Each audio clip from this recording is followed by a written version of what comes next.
Okay. Hari Om and welcome to all the Atmajyotis, Divine Light of the Self. Welcome to this session of Dharmaksehtra, Bhagavad Gita, Chapter 2, revision class. So let's start with the prayer to the Sadhguru.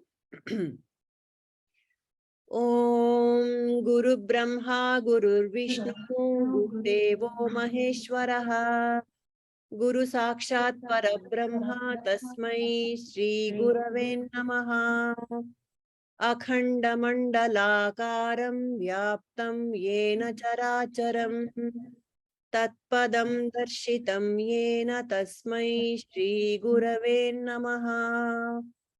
Vasudeva sutam devam kamsa chanuramardanam devaki paramanandam krishnam vande jagadgurum.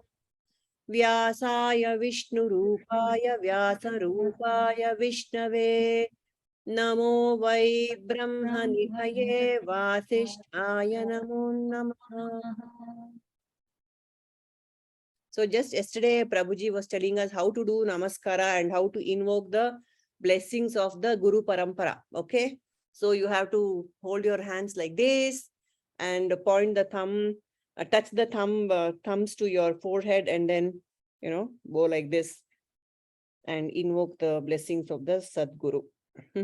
So whenever you do Namaskara to the Guru also, this is how you should do. You were saying Guru, God, everyone. So when you meet people, the hands can be near the chest, but when you bow to God or the Guru, the hands have to be here near the forehead, and then you have to bend. Yeah. Yesterday we had a session, some Kriya session. So he was telling us a lot of these things. Okay. So today, then Megha is missing today. Will you share Deepa? Yes, ma'am. Right. Verse 64. Yeah, you please chant the verse. I will pull it out. Okay, ma'am. Verse number 54. 64. Okay. Yes, 64. Aito.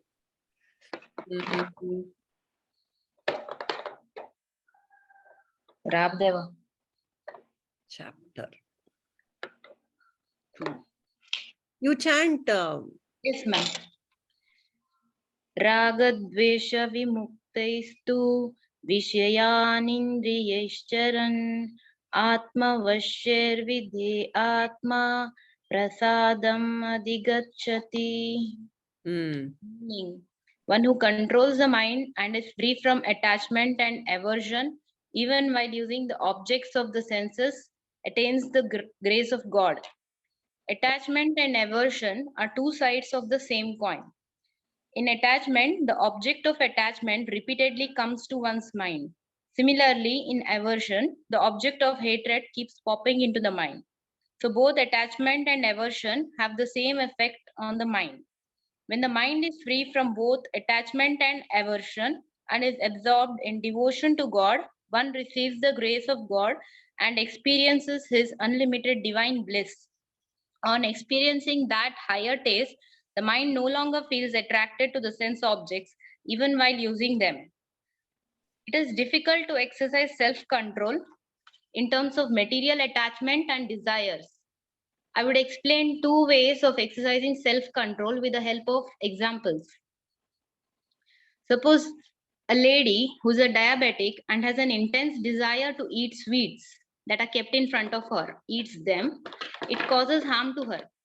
But if she restricts herself from eating them, then it causes a great harm as well, because that action rebounds as more desires and she may end up eating more than what she does. Object of attachment here is eating sweets, and the object of aversion is not eating them, though she hates to restrict herself. So if the person scans the desire through the intellect would decide if it is a harm or if it is perfectly right for the person. When you're not used to controlling yourself and you make an attempt to control, initially there is slight frustration. You should compensate it with knowledge. The knowledge that the lady should give here is that high sugars cause damage to her body, but if the lady still needs some more time to exercise self-control, She should not restrict, but go ahead eating them. Control is mental and not physical. Self-control is not physically limiting your contact with the sense objects. It is not placing limits to how much you can have. It is not abstinence. It is not self-denial. It is just mastery over that experience. If the lady here in the example starts exercising self-control, her sugars would be under control and her mind starts cooperating because the mind likes it. It is a joyous experience. When both the mind and intellect converge, the mind likes what the intellect decides and the intellect approves of what the mind likes. That is the state we should be in. Otherwise, there is internal conflict. Example 2. Let us suppose a person goes abroad for a function and gets to eat a new fruit, which he had never seen or eaten before, nor is it found anywhere in his own country. He relishes the fruit and eats to the fullest. On return to his place, if his mind lingers in that experience, then he is creating a new desire. Self-control here is to let the fresh experience end with that experience. Then he'll be enjoying every experience without cultivating more desires. In brief, the two ways to exercise self-control are: don't let an existing desire directly propel you to activity. Pass it through the intellect. Second one, don't let a fresh experience create a new desire in you by lingering in that enjoyment. That's it. Very good. Very nice, wonderful points, Deepa. So Thank you. how to integrate the mind and the intellect? That's the whole trouble we have, no? Yes. The mind says something and the intellect says something. The intellect basically has all the good wishes for oneself, Intellect says, okay, let me attend Gita class. The mind says, I didn't sign up for this. You wake up, you go to class. So, so the mind and the intellect have to be in tandem. Perfectly said. Yes. So the only way the mind can be, the mind can come under control is training. It's the perfect example is the elephant and the mahout. The elephant is so huge and so powerful and so, it can go wherever it wants. I mean, it doesn't have any, it just does what it wants, right? But Yes. little mahout sitting on top of the elephant is able to control the elephant only through training. So the only way is to train the mind. Yeah, give it little things like you just said, small things, the carrot and stick approach. Yeah, you like sweets, okay, you just take little of it, and then very nice. Raga dvesha viyuktaistu, that's what. So we are all struggling between raga and dvesha all the time. I like this, I don't like this. Raga is attraction, dvesha is repulsion. If you just sit and analyze for half a minute, you will know my whole life is about likes and dislikes. Completely. My whole life is structured around my likes and dislikes. So how to get out of that? Training of the mind. Yeah. That's all. Very beautiful. Thank Very you. good. So when the mind is in control, you can Vishayan Vindriyaschana, you can just go and go to the mela of sweets and still be untouched. Just take whatever little you want. Actually, that's what we do, no? When all these, we go to the huge weddings with a huge banquet, all sorts of goodies spread out in front of you. We just take a little of what we want. Actually, we do that. I don't know, maybe it's our age catching up. That's also there. But still, I think automatically we do that, we select what we, good morning, Sumati, good evening. So we select what we want. I mean, just take a little of things and we are all on the right path. So a little more of that is what is needed. That's all. Good. Thank Who you. will go next? Shweta, has Shweta come or what? Sorry. Yes, I'm here. I had login issues this evening. All right. My kids ended up somehow uninstalling my Zoom on my tablet. So okay. I don't know what they do. So, so I was going to talk about chapter 2.13. 2.13. 1.3. All right. Okay. Let me share the Okay. Oh, nice one. Dehi nosmin yatha dehi. Okay. Okay. You want to chant that? Sure. Dehi no asmi yatha dehi kaumaram yauvanam jara tatha dehantara Praptir. praptir dhiras tatra na Namuhi. muhyati. Sorry, I Dehi should practice more. nosmin yatha dehe. Kaumaram yauvanam jara. Tatha dehantarah praptir dhirastatra namuhyati. All right. The So, meaning. I think your translation there is really good, right? What it talks Yes. about, how just a quick translation is the embodiment of soul continuously passes from different phases of lifehood within a human being, right? Childhood to youth to adolescence and old age. Similarly, at the time of death, the soul passes into another body. The wise are not deluded by this, is what the translation pretty much says, what you have out there.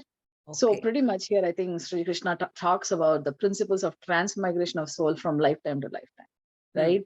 So he explains that in any lifetime, we change bodies from, like, same thing what we just talked about. We change our so let's say, I'm almost middle-aged now. I still think I'm pretty young. I don't think I'm old, right? That's my thought process. Because the reason we think like that is the soul is thinking that, but even the body is already changing. Within a few years, the body changes, the molecules changes according to science. We age, right? We don't look like how we did when we were 16 anymore. But the body is changing, but the soul doesn't think that it's changing or aging. It's all about the thought process. So in a similar way, once the body is done, body is just a vessel for a soul. The soul discards it and then moves on to the next body, right? So when that's the transmigration of the soul from moving from one body to another, why should you fear death? Death is nothing but soul moving away, and then birth is nothing but a soul is coming into a new body or taking on to a new body. So pretty much. So at the end of the day, the way I look at it is the soul doesn't die, it's just the body that dies. Yes. And so I think this kind of helped me kind of get over the fear of death, right? I mean, I don't know. I used to be pretty scared of death. That's just a human tendency, philosophy. I don't know. I think it does scare me a bit, but it used to. But I think the more coming to this class and going through this class with you guys, I think it kind of helps you build resilience and get an understanding. It's just that you just move on and you come back and do the good karma. And the ultimate goal is become one with God. So become one with God. I hope we get better births doing all this. So slowly we can inch towards the path of salvation. Is how I think about it. Yes. Yeah, like you said, the main this sloka, does release you from the fear of death. Yes. It's funny, like how I started my class. This is the first sloka that started. So this really resonated well with me, and it was just one of those things.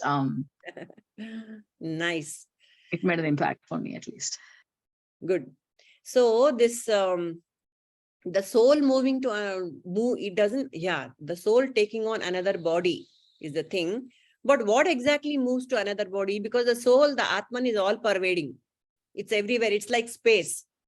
The space doesn't move anywhere. You just put pots or something, and the space in this pot looks like, different space from the space in another pot. So what exactly is the difference between the space in this pot, the soul in this pot, and the soul in the other pot? What exactly moves after death? We have done this before. Just recalling. Who wants to answer this? Yes. I do. Yes. So the 19. Go ahead, Shweta. You want to say something? No. I was going to say my first lesson, 19 elements, right? That's what I was going to say. But go ahead, Anu. It's mind. Sukshma Sharira moves from the body. Once the soul leaves the body, Sukshma Sharira moves into a new body. Correct. So what is the Sukshma Sharira, the elements of Sukshma Sharira? Mind, intellect and senses and all. Yeah. The Antahkarana, it is called. Antakarana. The Bahyakarana is the gross body, is the Manas, Buddhi, Chitta, and Ahankara. Manas, Buddhi, Chitta, and Ahankara. This is the package which moves from one incarnation to another. So that is why all our vasanas are carefully preserved in the causal state. Just like how we go into deep sleep, we have no remembrance at all of anything around me. And when I wake up, everything comes up just the way it is. So with all, I'm just freshly preserved in the causal state, in the seed form. So exactly like that, the whole thing is moved to another body. Just imagine. It is actually very scary that what all I'm doing is not really, I'm carrying it all the time, not just in my head in this lifetime, but it comes across lifetimes. That is enough, it puts enough scare into you to get rid of the vasanas here and now. Right? So kind of scary. Oh, Tell me, Shweta. Salmaja, actually, so my first class when I came, I did write about the 4 stuff we called Antakarma. Antahkarana. Karana means instrument. The instruments of the inner instruments are called the Antahkarana. Antaha means inner, Karana is instrument. Yeah, carry on. Do you have any notes about that? Because I did write down very quickly that day. That was my first class. I didn't want to ask and stop your class. Then the Pancha Pranas, Antakarana, and then you have Jnanendriyas and Karmendriyas. That's what you said. Yeah. So, but do you have any notes? I would really like to understand this more. Everybody, I'm sure one of us right now can share about these things here, right now. Kamala, you want to share? What are the Pancha Pranas? Yeah, these Pancha Pranas are Prana, Udana, Samana, Apana, and Vyana. Correct. What do they do? So Prana is our breath, I guess. And Udana is that which comes when we cough or sneeze. This thing. Yeah. And Samana means I have written it, but I'm not able to read. Never mind. Anybody else has all the information on their fingertips? Yes, Sumati. Not that I have it on my fingertips. I may Never mind. Glad. Udana is prana is, like Kamala said, the breath and all the related internal functions that are related to the breath, the respiratory system included. Yeah. And then Udana is everything that is excreted from the body. No. Right there, I want to stop you. That's Apana. Sorry, that's Apana. Apana governs the abdomen, the navel region. Yeah, carry on. You're right on the right. Okay, that's Apana. Apana, so that's everything that's includes the mucus coming out. Correct. All that. Yeah. Prana. Samana. Vyana. Samana. Samana is that the circulatory system that transports Samana is the digestive, the liver, the intestines, the pancreas, and the stomach. That is Samana. That keeps your metabolism going. Yeah, that is Samana Vayu. Yeah. Prana, Apana, Samana. Vyana is the circulatory system. Correct. Okay. It controls all the movements of the entire body and it coordinates all the other pranas. Okay. Yeah. And Udana. Udana. Yeah, that's the last. Nervous system. Is that the nervous system? The neck and the higher functions of the body, the neck and the nervous system and the brain, everything is controlled by Udana. Udana prana. The tongue, the eyes, the nose, the ears. Yeah. So these are the 5 Pancha Pranas which actually take care of the gross body, the functions of the gross body, Shweta. Okay. Gross, actually, I think in the West, gross is not a very happy word. but gross means the solid body. Overall body. Overall, all the functions of the body. is taken Okay. care by So the what is Parampara. Vidhana? I didn't get Vidhana. I got Prana. Not Okay, I got, Vidhana, not Vidhana. Udana, Udana. oh, Udhana. Okay, got it. Udana. Self. Udana is the energy. Prana means energy, basically. Right. Udana is the energy that takes care of the nervous system, the thinking, Okay. the brain activity. Yeah, the nervous system, basically. Got it. All the commands that go to the various portions of the body, the commands, lift your hand, move your finger, all that is controlled by the Udana Vayu, Udana energy. Yes. See how beautifully our ancients have, taken care of everything. This is just the life breath. It is not just about inhalation and respiration. It has all these functions to do. Only when I'm breathing that all these functions happen in me. So each function has been classified, and then given names. So that's a Pancha Prana. And what else did you say? What are Another the one, you said 19, you said subtle bodies have 19 elements. 19 and then I correct. kind of wrote, you said Panchaprana was one, and then I wrote down Antakarna, Karana. and then Jnanadri, Jnanendriyas and Karmendriyas. Jnanendriyas, okay, and then Karmendriyas. Correct. So anybody, Jnanendriyas, who wants to share? Jai Shri. Jnanendriya Enu, Indra, Jai Shri, anyone? I can go.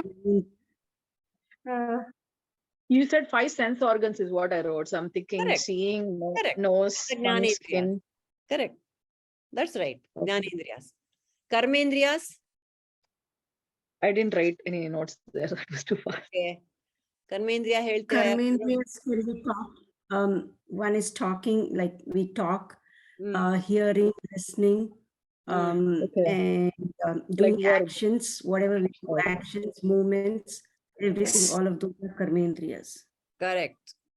The hands, the feet, the hand, Feet, hand movements, and speaking, the genitals also, Excrete and and reproductive. excretion. Yeah, and Reproductive. the vak. Correct. Mind and intellect are Gnanendriya, na? Allah, Antahkarana. Antakarana. Jnanendriya is the 5 sense organs. Simple. Okay, thank you. Ashte. Okay, so there we have the 19. Are we good, Shweta? Yeah, so Antakarana, what did you say Antakarana was? I didn't. Manas, mind. Manas, mind. Mind. Okay. Buddhi, intellect. Intellect. Okay. Chitta, memory. Chitta, memory, and Ahankara is the ego, which holds them all together, which claims these are mine. The ego is the one which claims everything as mine. That's the function of ego. Whereas they're all independent things, without my own volition, they function. Actually, the mind, the intellect, and the memory, they are all happening. Can I voluntarily? I can do nothing about them actually. But still, the ego claims all this is mine. See, now the Pancha Pranas, how we just saw all the functions of the body, involuntary functions, basically, they're all happening. Yet I claim this is my body. I'm in control. That is the ego.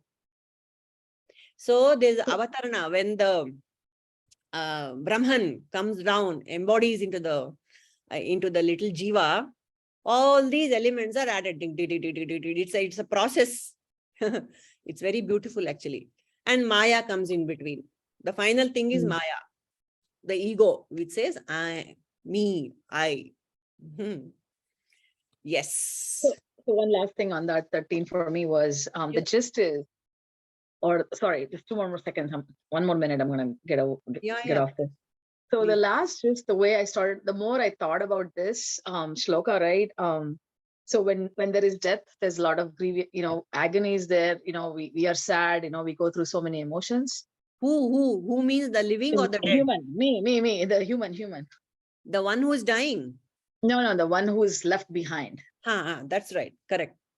Right. So the more I think that I really like the concept. It's when you think about it, right? The concept is good, but now I think I'm trying to take it into life and see how I can overcome it. Right. the fear of death or the grievance. At the end of the day, the fear or the grief is only because of the loss of that person or missing that person. Personality. Right? Personality. It's like, at the end of the day, ultimately, it's the mother's love, I think, is the only defined pure love, is how I look at it, the giving love. The rest, I think, people, if a husband loses a wife, the husband will miss because the wife was doing all these things for her. The wife will miss because the husband was bringing money, My or whatever God, he was doing. utilitarian value is it the wife has for the husband? Well, think about it, right? Like, I don't know, like, I think coming to this class is like, I start, whenever I have a little time, I start thinking about all this and, just to apply to your real life. How do you apply? That's all it is for me ultimately, right? How do I get better with the slokas or the lectures, what I'm listening? Sure. So when I start thinking like that, right, I think the mind at least consoles you a little bit, saying, okay, you're being selfish. So the loss or the grief is also selfish, I think sometimes. It's easy to say, but I know going through it is not. But I think going to these classes, I think this should all start early in age to overcome all these emotions in life, to get better and move further, is how I think about it. You're absolutely right. That's the whole point of it all. Yeah. To be in control of one's emotions and one's uncontrolled reactions to life. That's the whole point. And like you said, letting go is the main thing. We start early, the better. And the one who is dead and gone, actually that person is in a better place. It's me who has to come to terms with the loss of the person and the personality and all the things associated with that person. Right. That's right. And like you say, the mother and child is the hardest thing of all. But I agree. But people move on, right? That means even that is, you drop that also. Even you can try as much as you can to hold on to it, but still time does a good job. It will help you come over it. That is true. Isn't I it? agree. Yeah. Okay. Thank you. Sorry. Yeah. Who wants to go next with their Indra, Kamala? Yes, I'll go with that. Yes, Indra. Yes, tell me, which is the shloka you want to? 2.56. Let me pull it out. 2.56. Okay.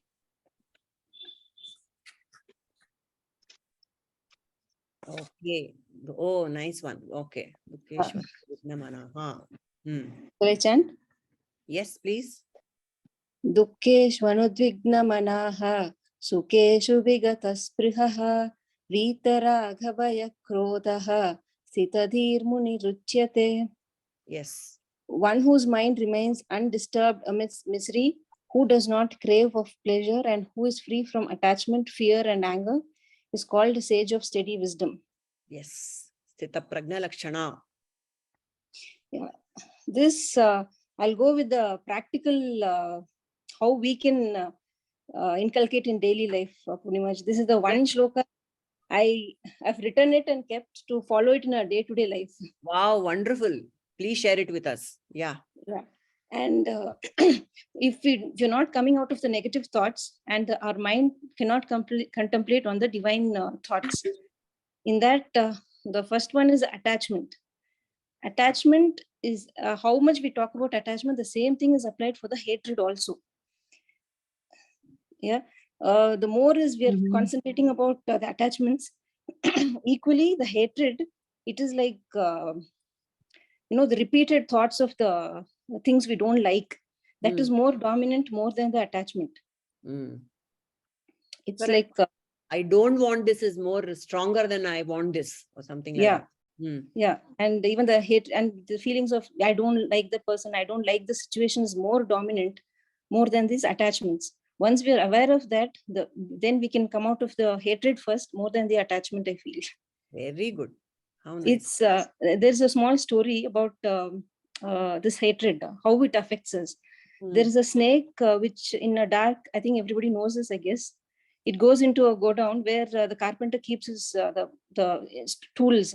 The snake was very hungry, thought it is something to eat, and it bit the saw and it got hurt. And the snake thought, it has hurt me, so I'll strangle it, I'll kill it. And it rolled around itself and it got all the more worse. So that is the thing which goes with the hatred. Correct. We think this thing is hurting me and we try to do more of it, and the ultimate thing is we get hurt. Correct. Very well said. And one more thing about this attachment, what Chinananda says is, attachment creates fear and anger. We don't get angry with a third person. We get angry with the person whom we are more attached, where we have more, whom we take for granted. Whom we are invested more. Correct. Yeah, that's what, whom we take more for granted. No, only with them we get angry. Right. You're right. So when we leave raga, that is the attachment, the other two things are left by themselves. The fear and the anger. When we're more attached to a kid, if the kid comes little late, we start getting fear. Where she is, where she's gone, something happens. So the main cause is the attachment, which creates fear and anger. If we are aware of that, I think slowly this fear and the anger will slowly drop down. Very nice. So you're trying to inculcate that in your life. Yeah, at least not much. At least I'm aware of it. When something comes, I know this is the thing, and slowly, maybe the baby steps. That is all it is needed. No, awareness is the torchlight. It removes darkness in an instant. That's it. In a dark cave, one little beam of light is enough. That's what awareness does. Yeah. Wonderful. And that, with attachment and hatred, another one is the fear. How to overcome fear. The main thing to overcome fear is the power of now, being in the present. And that what you've told, the points, the actionable thoughts and the non-actionable thoughts to come out of fear. Yeah. What we can do, we can put our thoughts, our energy into it. Suppose if you're not able to do it, just accept it or pull yourself out of the situation. That is not possible, just accept it. Very good. Super. And the 3 S to be in the now is the silence, satsang, and service. Deva. Yeah, that those 3 S's also is applicable to be in the now. Yeah. You want to explain a little more, because Pragati, Kausalya were not there, and I don't know if Shweta has understood all these. I don't know. She missed quite a few classes. Actionable thoughts and non-actionable thoughts. Yeah, please. Yeah, actionable thoughts. This video, that will be really nice. What? Switch on your video. Yeah. Asharira Vani, otherwise. That's good too, but still, yeah. Yeah. What are why should we bother? Why are we even talking about actionable thoughts? So why? Actionable thoughts, like when there is a situation, the main thing we think about the too many things which is not applicable, which doesn't happen. Also, we think about it. So actionable thoughts, if you're able to take some actions for that present situation, that is called the actionable thoughts. We can do it. Yeah. Suppose if it is out of our control, then that becomes a non-actionable thoughts. We can't do anything with that. So accept it. If you're able to pull us out of the situation, then we can come out. Otherwise, just accept the situation and go with that. Yeah. Only thing we can do. Right. Like maybe the thoughts are to the past, which created pain, or to the future, which creates pain. So mostly we don't live in the present. That is more beautiful. Correct. The pain is not in the situation. Only the thoughts which thinks this might happen, that might happen in the future, or this happened to us, or that happened to us. Correct. So once those two are not realistic, just be in the present, just live in the present, and that's it. And the present is always about either silence or action. One of the two. It cannot be anything else. Yeah. So the action, there is I believe some Mahatma has calculated that one and person will have some 50,000 thoughts per day, out of which very few are actionable thoughts. That is, I want to go and make coffee is an actionable thought. I need to brush my teeth, actionable thought. Everything starts with a thought only. It's inevitable, right? So of these 50,000 thoughts, only a few are actionable. The rest of it is just unnecessary. You see, even planning for the future, actionable. I have to buy vegetables for tomorrow's sabji, actionable. All that is fine, but most of it is unnecessary. So the actionable, so concentrate only on those. The moment you get a thought, immediately sort it out. Okay, what can I do about it now? Of the past, I can do nothing about it. If I have regrets or Even happy memories, you enjoy for a moment with happy memories, but then apart from that, you can do nothing about it. So especially the regrets, you can do nothing about it. So drop it. Then go for the actionable thoughts. So one more interesting insight that Prabhuji gave recently was, what is the function of a thought? You tell me. What is the function of any thoughts that comes to the head? To do karma. Yes. Any thought has to propel you to do something. The thought comes and the body has to do something about it. If the body does not have anything to do about it, if it cannot act on the thought, it settles down in the body as stress. Why? It goes into the cells and it causes trouble. That is how all the diseases, they are called psychosomatic diseases. You hold on to some regret, you hold on to some anger, you hold on to some slight that has happened. All these things settle down in the cells of the body. That is why you get all these horrible diseases like gout or arthritis, and anything that corrupts the body is because of thoughts. There's nothing else than thoughts only. Even the body is a thought. It's a gross thought. That's it. Consolidated thought pattern is the body, is the form. Everything is an energy only. We know that now. Even physics says that everything is nothing but energy. And the body is also a consolidated form. So every thought which is not actionable and which is harmful to the body, good thoughts, of course, they produce good hormones and you feel nice. That is fine. But the bad thoughts, good and bad, such a stupid words, but still, these negative thoughts, they settle down in the body in all sorts of places and they create harm. That is why the term psychosomatic diseases. And everything is psychosomatic only, according to, even now medicine says that. Right, Pragati? Is that what it is? Yeah, I think definitely I agree on the psychosomatic disorders. Yeah. And thought process can be converted to physical ailments. Yes. Yeah. So that is what it is. So what do we do about it? I drop the thoughts which I can do nothing about, and I hang on to the thoughts which can be converted into action. That's all. If I can do anything about it right now, do it. Or even plan, okay, tomorrow I'm going to do something about this. That is also good. So that it will leave the system. We can drop the thought there and then and go on to the next. So that's very beautiful. Very good, Indra. Nice inputs. Trying to silence or nididhyasana, is it the method of stopping my thoughts? Thoughts cannot be stopped, ma. It's like a liver or a kidney which goes on working. Yes. What do I do with my thoughts is the solution given by the Guru. What to do with my thoughts? Drop the thoughts which doesn't work for you. Hold on to the thought that works for you. Nididhyasana works for me. It tells me who am I. It takes you to the intellect starts working. Rather the intellect works than the mind. The mind is a troublemaker, always up to no good, right? So yeah. So yeah, Nididhyasana definitely is a wonderful tool. That is why it is recommended, so much. Shravana, Manana, Nididhyasana. These are the three canons.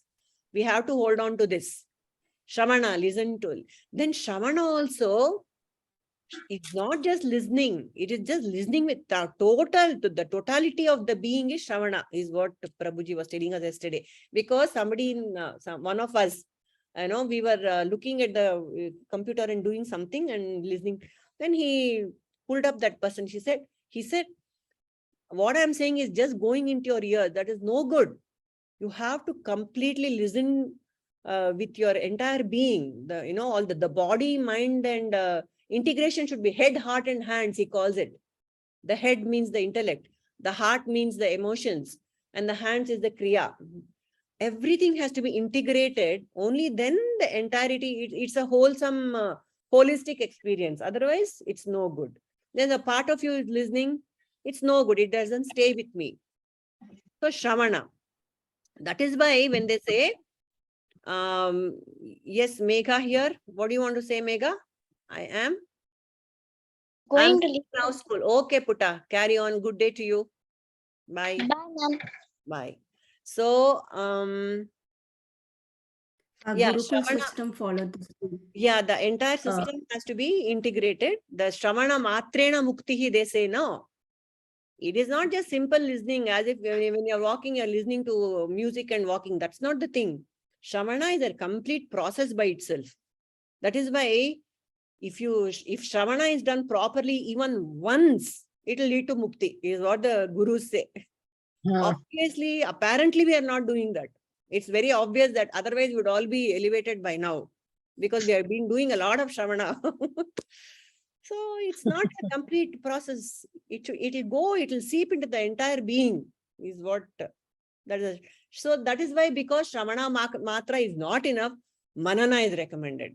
Again and again, that's what we are doing now also, Manana. We are going over the teachings again and again and again. That is Manana. Nididhyasana is, like Indra said, how I implement it in my life.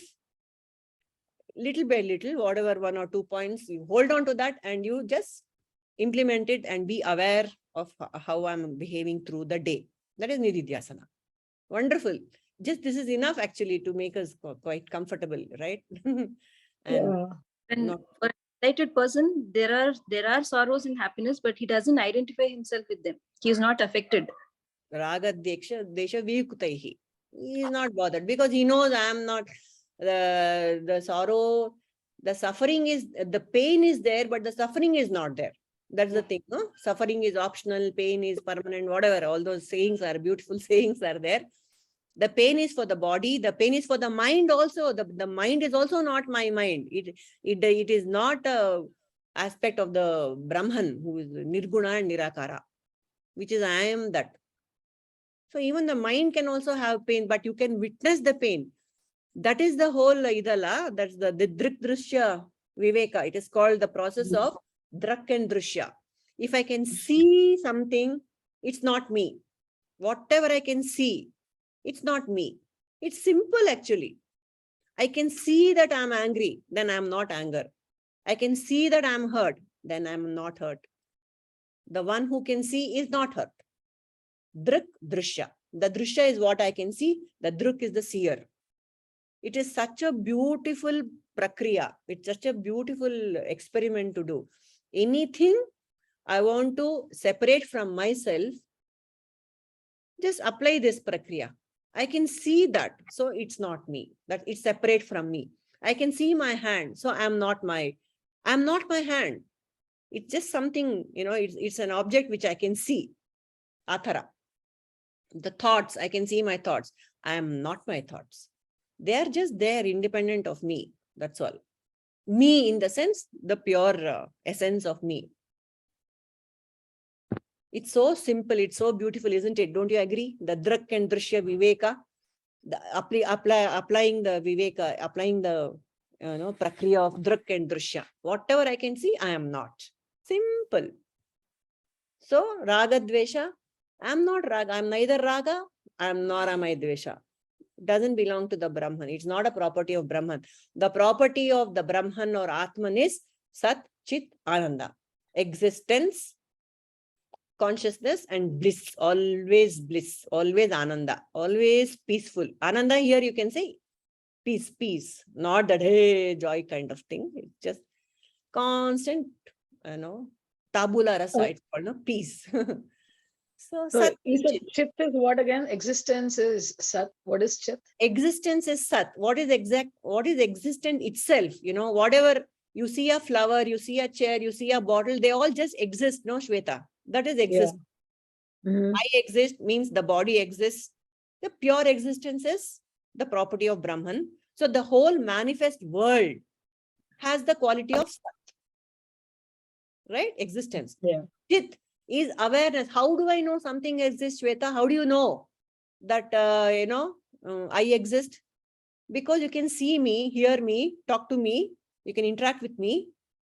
So I exist because you are aware of me. Conscious. Yeah. Something exists because you're aware of it. Otherwise, in your deep sleep, nothing exists because you're not aware of anything in deep sleep, isn't it? Yeah. There is no Sat also in deep sleep. There is no Chit also because there is no Chit. Not there Only means Ananda. it's there in the causal form, of course. But Yes. the consciously you're not aware of anything. Alva. Yeah. So Sat and Chit. The very awareness is Chit, is Brahman. So you keep Awareness, talking about causal form, right? causal So body. what is a causal body? Is it like the astral body or something, or? Yeah. So many words are there. But in Vedanta, we say we have got three states of awareness, three states of consciousness. That is Jagrat, which is now the awake, Jagrat, when you are awake, conscious, Swapna, dream state, and Sushupti is deep sleep state. Right? These are the three states we experience every day, 24/7. Is it yes or no, Shweta? Yes. I'm awake, I'm either awake or I'm dreaming or I'm in deep sleep. So in all these three, something is constant. What is that? Me. Me in the sense, the awareness that is me is constant. Because when I'm awake, I have a certain body, I have a certain form, I see people and things around me in certain forms. The same me, when I go to sleep, I see different stuff. I see fantasy world. And I might have a different body. I might have wings. I might be flying like Superman, or I can have any body I want when I'm asleep.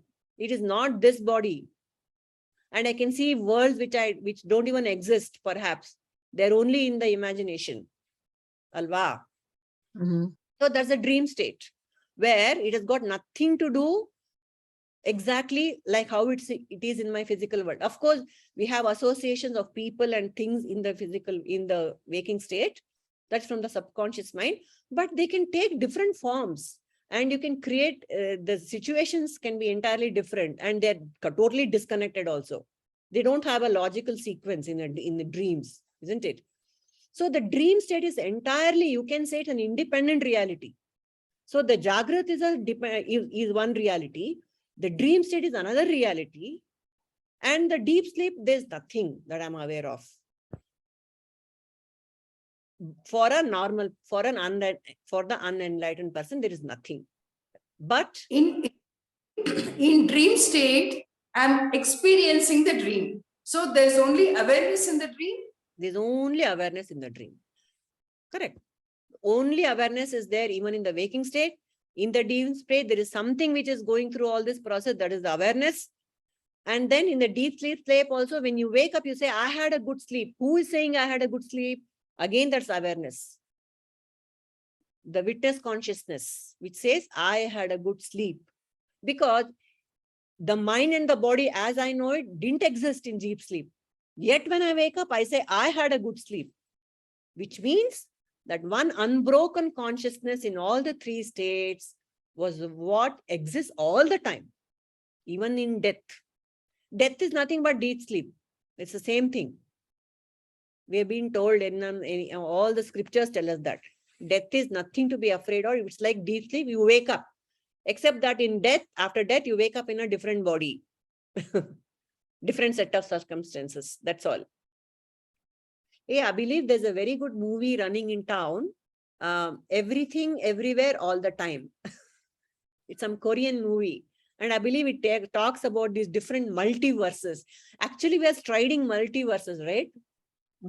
In the waking state, there is only one universe that we are aware of. But in the dream state, there is so many other multiverses. We go to all sorts of places. So there are these parallel realities happening all the time, but we don't have the faculty, the limited mind. We don't have the faculty to travel all these places, like Narada Muni, who traveled to all the Trilokas and all that. So I believe this movie is very quite spiritual messages there in the movie. I would like to go and watch it. Everything, Everywhere, All the Time. Korean movie. Is it in theater? Is it in theater? It's in Orion Mall, Jaishree. You can go. Yeah, I will. Okay. Just look it up. I believe it's very good. But as these Korean movies are kind of very gory and dark, that's also there.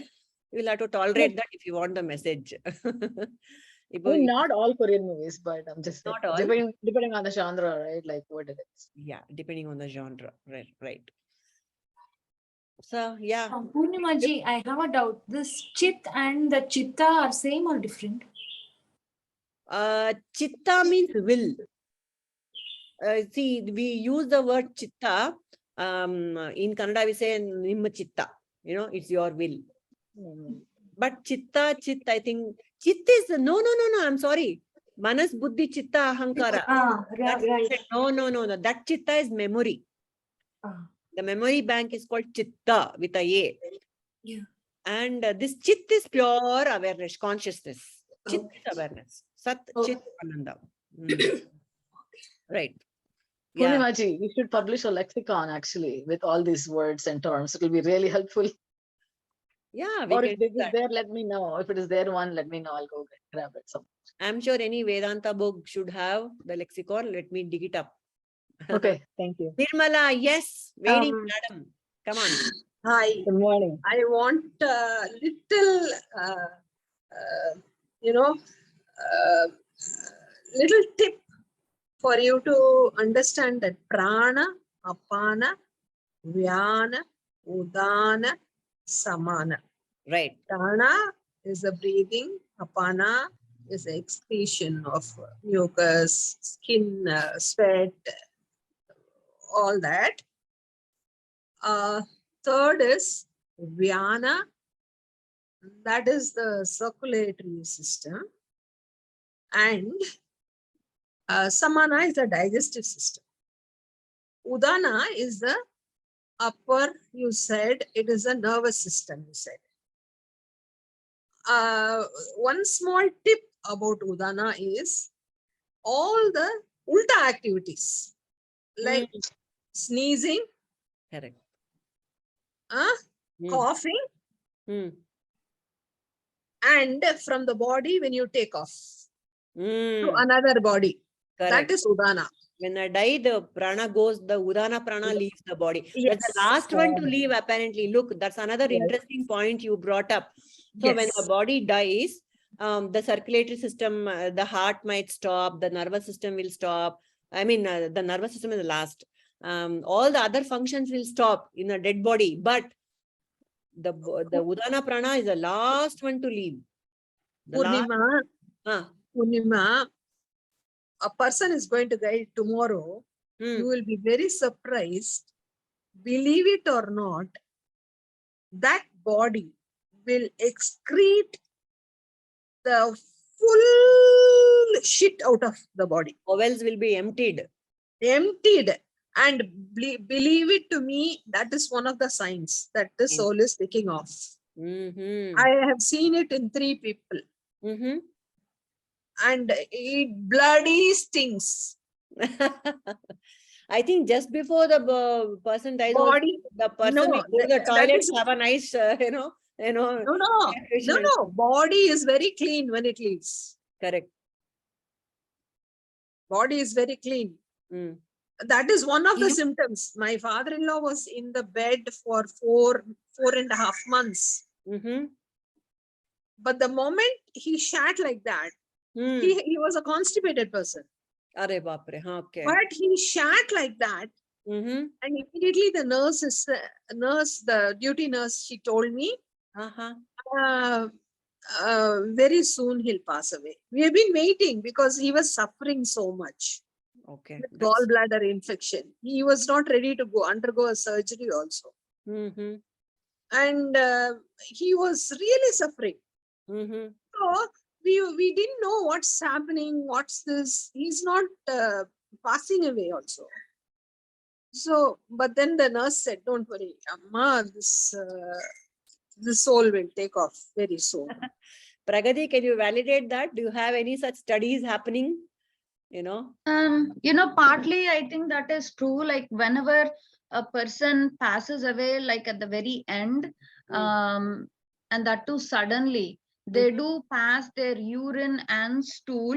And at the very end, they have like some fluid come out of the mouth. So, which does happen. But does it happen in everybody? No. It happens. The shit part of it, I am very sure, because it happened for my father also. Allah, what about accident victims? That's a different ball game, I guess.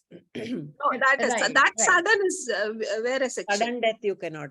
None of the rules apply. That is a people who are waiting sort of. Yeah. And that. Correct. No. Why I'm trying to tell you is Udana is all the different activity like sneezing, coughing, and taking off. Taking off. Yes. Good. Yeah. I'm sorry, I'm interrupting. Yes. No, not at all. Sumati, Yenama? You're on mute, Sumati. Purnima ji, so Shweta ji was asking where to find all these definitions. I've been a student here at Chinmay Mission, attending study groups. Right. And this particular book by Swami Tejomayananda, Tattvabodha, it's a tiny book, but full book of definitions, everything. Pranendriyani, Karmendriyani, all sense organs, what are the basic qualifications of a spiritual student. Everything is given. Yeah, it's given a book of definitions. I have gone through this class 2 times, but still I am learning because it's just I'm just so amazed by it because we don't hear. We don't learn it in college. We don't learn it in the mainstream universities, but this gives the full, like the blueprint of life. And so it has, you show us the last pages. I mean, it has the, Sure. I'll show you, for example, how the, for example, sorry, I have a lot of notes written in there, bad habit. For example, I can find it here too. I can order it here. $12. Yeah, it's on Amazon for sure. Yeah. So, like, for example, organs of perception. Look at the table given. Beautiful. Yeah. I mean, that's a wonderful, I think I will get a copy too. It is so amazing. And this is written by Swami Tejomayananda. Guruji, he is so amazing, so simple words that we can follow that. Yeah. No, do you have a bibliography at the end? Yes. Yeah, show me. No, not that. The bibliography, give a definition of the Sanskrit terms. Oh, yeah. 1 second. Yeah. That's what Shweta wanted, That right? will be very useful for Shweta. That's what actually, the Sanskrit terms are introduced. So, as and when. What Guruji has done here is that it's a question and answer. Like, for example, it starts with Atma kaha, Atmaha kaha.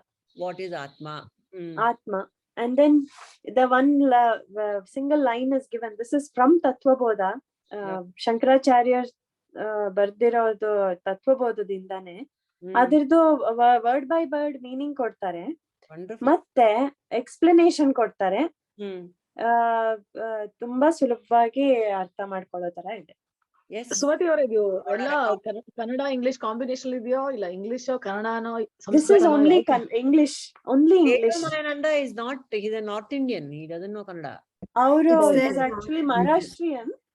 He writes, he gives discourses in Hindi at most, but most of his written work is all in English. Yeah. That's nice. We can have a book of this for the little stuff. No? Thank you. The picture. I can share the picture, yeah. Good. All right. Can we close for the day, actually? It's already 8. Padmaja, you didn't say anything. Say hi at least. Shaila. People who haven't said hi, please say hi so that we know. Hello, hi, namaste, om. Namaste. Shaila, are you here? Are you, did you hear? Hari Om, Hari Om. Hari Om, Shaila. Next time, ನೀವು ಹೇಳಬೇಕು ನಿಮ್ದು. Yeah? Okay. ಇನ್ಯಾರು ಬಾಕಿ ಇಲ್ಲ. Then we can... Today Pragati was prepared with one of the verses. Oh, then we'll do Pragati and Shaila and Kausalya ji, I don't know. And Ramamani also said she would share. So we will wait for them for the next class. Sneha, hi. You didn't say hi. As even Kamala has not shared it. Kamala, right? I already ordered the book. I have prepared it. Okay, so next Saturday we'll do Kamala, Pragati, Shaila, Ramamani, Sneha, please tell Ramamani to attend Yes. next class. And then we can next take off with the third chapter. Next week I'll be at work. I'll try my best to attend. If I come home by this time, I'll attend. If not, then You I can don't know. join I'll late message you. also. You can Okay. join. Don't worry about it. You just log in whenever you can. Otherwise, not at all, not a problem at all. Whenever you come next, we can discuss it. Okay.